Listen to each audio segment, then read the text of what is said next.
A very good afternoon. I bid to our president, Mahim President, Prof. Saiful, and all the members to join us today for the research highlight. I'm Galvin, and today I'll just like to share one of our work, which is mapping competency levels in dental materials, a fuzzy Delphi approach.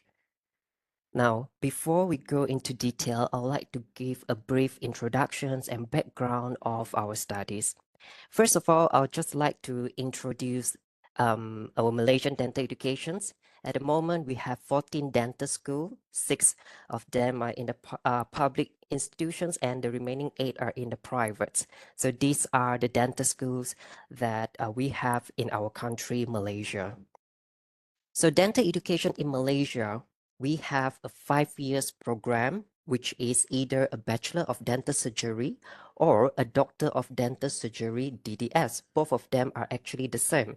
And they include both theoretical and practical training in different dental specialties, which include oral pathology, dental radiology, dental materials, periodontology, and so on. So in Malaysian dental educations, we adopt the Bloom's for cognitive and Simpson for psychomotor taxonomies as the competency framework for designing learning outcome and educational goals. As I mentioned, our undergraduate dental program comprised of 5 years, which is the first 2 years are the preclinical phase and the remaining 3 years are the clinical phase. So guess, where does dental material fall into? The preclinical or the clinical? There you go. Dental material science is primarily being delivered in the second year of the preclinical phase of most undergraduate dental program across Malaysia. So it's primarily a preclinical subject. However, some of you might be wonder what dental material science is all about. Now, dental material science is a subject that integrate the fundamental concept of material science and chemical engineering into the field of dentistry. As you can see, students need to learn material science and chemical engineering, which is very far different from the clinical science. Students need to have the knowledge and skill to understand, select, manipulate, and apply different types of material in their dental practice later on. However, dental material science is one of the major courses in the preclinical phase, which is commonly being delivered via a series of didactic lectures.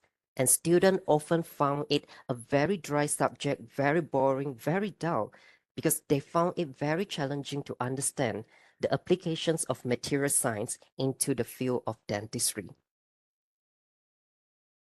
Now, I will just show with you what our dental students actually learn in dental material science.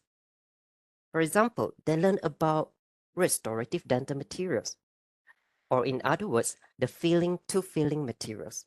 They also learn about dental cements and ceramics, impression materials, dental stones and dental wax, basic properties, metal and alloy.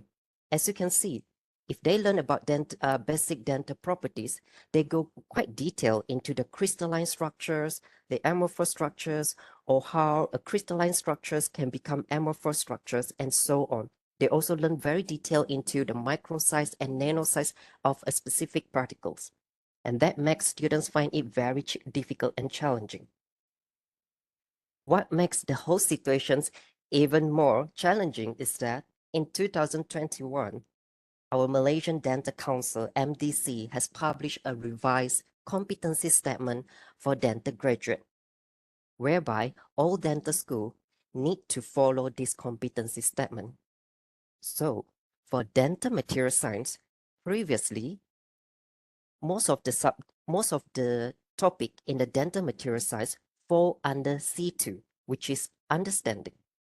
But now, based on the revised competency, we have to go very high to C4, analyzing.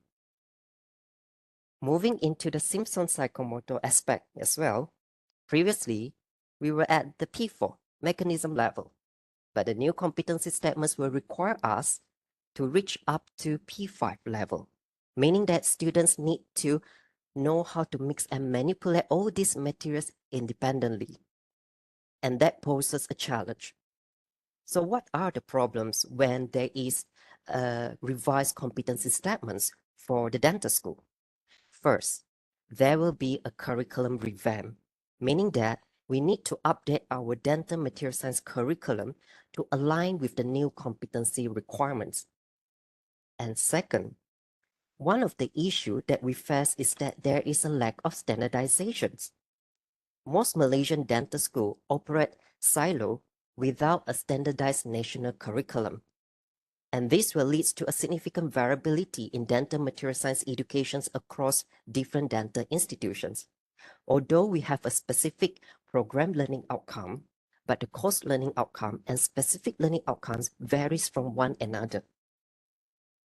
And the third part is that the impacts on the practice, because if there is an inconsistency in training, this will lead to inadequately prepared graduates and potentially result in subpar dental services due to improper selections and handling of dental materials. So the impact is quite huge. Now, what can be done? First, the revised competency statements is actually to serve as a national advocacy for harmonizing the dental material science curriculum. Therefore, we need a consensus building approach, for example, using a Delphi method, which is recommended to address this issue with minimal bias. So what does Delphi method means? A conventional Delphi method means that it involves sequential survey where experts independently provide their opinions on a subject to reach a consensus. But the downside is that if we use a conventional Delphi method, we need multiple rounds and it's very time consuming. Hence, we choose a fuzzy Delphi method, which actually enhances the conventional approach by incorporating fuzzy logic that systematically measure consensus using fuzzy number. So it's more quantifiable rather than qualitative approach. Moving to the methodology. The first one is the preparations of the list of relevant topics. So after ethical approval was granted, we have a team members of 1 dental material experts and 2 restorative dental specialists in the team. So what they did was they reviewed the existing curriculum in each dental school, and topics correspond to the revised national competency statements were also identified. Subsequently, they used specific keywords such as dental materials, dental biomaterials, and materials in dentistry to search for related articles in online database including Google Scholar, PubMed, Web of Science, and Scopus. So this team searched articles on dental material science published between January 2000 to November 2022. As a result, 11 review articles pertaining to dental material science were selected, and based on the institutional existing curriculum and selected review articles, relevant topics for dental material science were identified and converted into a Google form questionnaire for survey to be given to the expert. So who are the experts? Our Delphi participants, we use a purposive sampling to reach out to our expert from various geographical regions in Malaysia. The inclusion criteria should be anyone who has a basic dental degree with a valid annual or temporary practicing certificate and fulfilling one of the following criteria. It's either he or she should be a dental specialist with a postgraduate qualifications in conservative dentistry, restorative, prosthodontics, or endodontics, or a full-time faculty member with a postgraduate qualification in dental material science, or a general dental practitioner with special interest in dental material science. Now, moving to the next part, which is the fuzzy Delphi methods. So each expert is required to rate the items or the topic based on a 5-point Likert scale. If a Likert scale of 1, it means that the items or the topic of dental material science is not important at all. 2 is not important, 3 less important, 4 important, and 5 means that the items or the topic is very important. At the same time, they also need to set the appropriate competency level for each topic based on the Bloom's cognitive and Simpson's psychomotor. So they can give, for example, topic 1, very important, Bloom's cognitive level, C2. Psychomotor, maybe 2, or not available. And finally, experts were also allowed to add any topics if they were not in the proposed list. So this is an examples whereby we collected the data from the expert. As you can see, we have a lots of experts, and across horizontally, those are the items. So we key in those Likert scale finding into this table. So what's next? We convert this linguistic variable to the fuzzy number.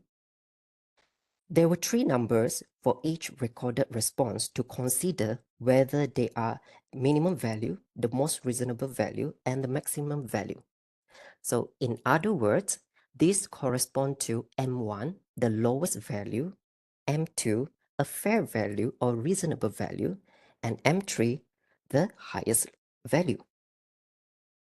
This M value is important because they show the probability that the expert will agree that a specific dental material science topics were or was important. This is the fuzzy table or triangular fuzzy tables. So I give you an example. Let's say one of the experts rate item number 1 a Likert scale of 3. This means that a Likert scale of 3, it means that the M1 value will show that at least 20% of the expert will agree that it was important. And the M2 in the middle, it will represent that a reasonable average likelihood that 40% of our expert will agree that the topic was important. And M3 means that at most 60% of our expert will agree that the topic was important. So this is how we key in the data for our fuzzy number. As you can see, the first column highlight color in blue, you will have 3 different sub-columns, 0.6, 0.8, and 1. All these are actually the fuzzy numbers. And towards the end, we will get the average out of the total expert. Once we got all this, we'll move to the next step, which is the defuzzification procedures. This procedure is important because it allows us to determine the level of relevance based on the Likert scale, and subsequently we can decide whether we want to keep or to remove the topic. So 3 criteria that we need to take into considerations for this approach. First, to determine whether the acceptability of a topic, the expert will deem to reach a consensus if the difference between the average and expert evaluation data was less than or equal to the threshold value of 0.2. Remember, it should be not more than threshold value of 0.2. The second one, we will regard it as an acceptable if the expert reach a consensus of at least 75% or more than that. So a consensus of 75 or beyond, that will be acceptable. And number 3, a topic with an average fuzzy number of 0.5 or more will be accepted. So they must achieve all these criteria, then we will consider it acceptable. So then the fuzzy assessment will perform to model a framework of curriculum content in dental material science. Subsequently, we will rank the topic based on the consensus of the expert according to the importance level of each topic. So this is an example for the next step. I'll give this as an example. If you look at the dark pink color round column, you will see that towards the end, there will be highlight in red, rejected, rejected. It means that it does not, a specific items 11 and specific items 12 does not fulfill any of the 3 listed criteria. So therefore, item 11 and item 12 or topic 11 or topic 12, we have to remove it. Now let's look into the results. First, I would like to share with you the demographic background of our recruited fuzzy Delphi respondents. So these tables will show that the demographic background of our expert. The expert panels arrive at a consensus actually. And if you can see, there are total of 62 experts. We actually send the survey to 65 identified experts, but only 62 of them agree and return back the survey form. Out of them, Most of them were actually specialists, and quite a number of them were general dental practitioners undergoing postgraduate training. And most of them has also have more than 10 years of experience in related field. The majority of our Fuzzy Delphi respondents were experts from the public teaching institutions. So this is the Fuzzy Delphi finding from our studies. All the expert panels has arrived at a consensus that only 33 out of the 36 topics were relevant for the undergraduate dental material science curriculum. The average Likert scores actually range from 3.63 to 4.92, while the average fuzzy numbers for the topic range from 0.5 to 0.78. The one that is highlighted in light brown are the topics that were removed. The reason behind is because the threshold value, for example, item 11, item 12, and item 24. If you look at the threshold value were actually beyond 0.2. As we mentioned, the threshold value must be 0.2 or less. So the moment it exceeds, we will reject it. At the same time, we also can identify the ranking, which is the second last column. So based on this data, the topic of endodontic materials was ranked as the most significant topic, which is number 1. If you look at item number 35, endodontic materials, the ranking columns, it ranks as number 1. And this is followed by dental composite resins and principle of adhesions. Nonetheless, 3 topics were removed as shown in previous slide, whereby the one that is highlighted in light brown, 3 of these items or topic were removed from the 36 topic that is being proposed. So this is a diagram that shows that what is happening in our data. For example, we list out all the 36 topics and the threshold value that is beyond than 0.2, which we have a dot line of red color. Those that beyond the red dot line, we consider it as beyond the threshold level, and those items were rejected because they does not reach to a consensus that these 3 items were deemed important for the undergraduate dental material science curriculum. Now, looking to the next one, we can see that this is the competency levels for dental material science topic. If we look over here, we can see that there are 17 topics for dental material science were deemed to be suitable for students at the cognitive level of applied C3, while 10 of them were deemed to be suitable as cognitive level C2, and the remaining were reached to a higher cognitive level of analyzed C4. In general, experts did not consider the need for dental students to attain the lowest cognitive level C1 or achieve higher cognitive level C5 or C6. On the other hand, if you look at the symptom psychomotor level, we can see that 16 topics were deemed suitable for dental students to achieve psychomotor level of P3, guided response. Meanwhile, 8 topics were deemed suitable for P2, whereas the remaining 11 topics were deemed suitable for mechanism P4. Now, based on the mean score, experts agree that the lowest psychomotor level of P1 and the highest level of complex overt response P5, adaptation P6, and origination P7 are not required for the undergraduate students to achieve in terms of competency. Now, moving to the discussions. What is the advantage of us using a fuzzy Delphi method as compared to the conventional method? The first point, if we use a fuzzy Delphi method, it will provide a more reliable quantitative approach that can address the uncertainties, or we call it as the gray area that experts may encounter if they use a traditional Delphi method, which is more qualitative in nature. It also helps to avoid the ambiguous interval of the Likert scale through mathematical analysis, which is the fuzzy number. And the fuzzy Delphi methods has actually been validated in various studies, especially in the health profession educations, including dentistry.